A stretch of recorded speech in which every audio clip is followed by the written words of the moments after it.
Hi everyone, my name is David Ford and the title of my project is Community Engaged Voice Screenings for Teachers. There has been a wealth of literature supporting the notion that teachers are at very high risk for voice disorders. You may know a teacher, or you yourself may be a teacher who has tried to explain the voice problems away. Things like, it's just my teacher's voice, or occupational hazard, or by the end of the day, my voice is shot, or it'll get better in the summer. Prevalence factors have been reported as high as 94%, and teachers are estimated to be 2 to 3 times more likely to develop a voice disorder than the general population. Due to the time-consuming nature of their job, teachers find it difficult to seek outside voice services. These statistics were supported by a pilot study funded by our initial Rangos Prize award, which surveyed local school teachers. 78% of teachers reported their voice has often or regularly disrupted their teaching.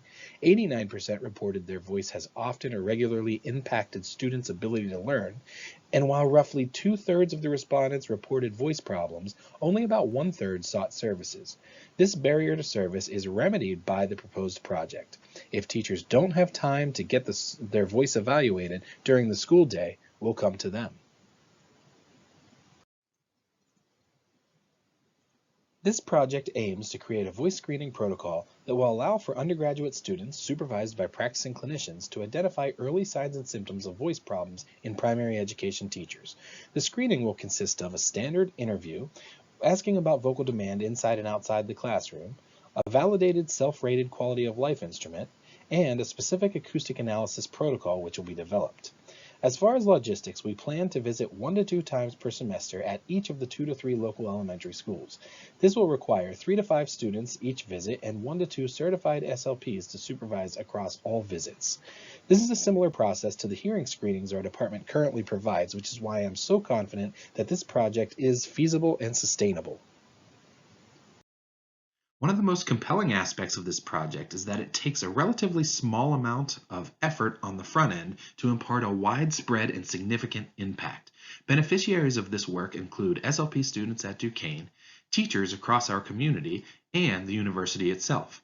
SLP students gaining experience performing voice screenings speaks for itself. But another important point is that there has been a long-standing difficulty for students in ASHA-accredited programs to achieve the stipulated knowledge and skills competencies in the areas of voice disorders.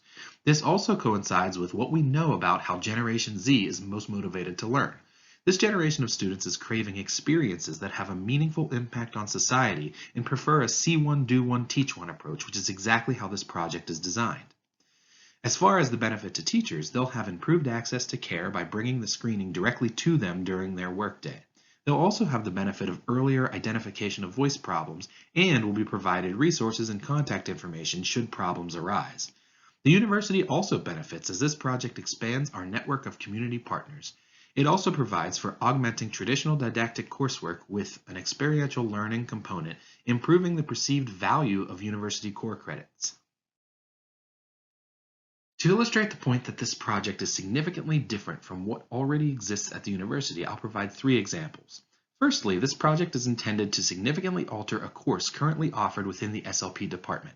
Traditionally, the objective of SLP 310 Speech Science is to acquire the knowledge and skills of performing voice and speech analysis techniques through a combination of lectures and hands-on simulations. Unfortunately, this approach lacks the experiential element of assessing individuals who may actually have voice disorders, or at least voice complaints.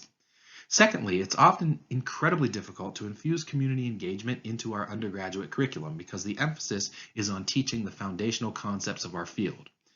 Thirdly, the conceptualization of this project is currently allowing for 2 students to participate in an independent study with me this semester, an experience that is certainly different than their traditional curriculum.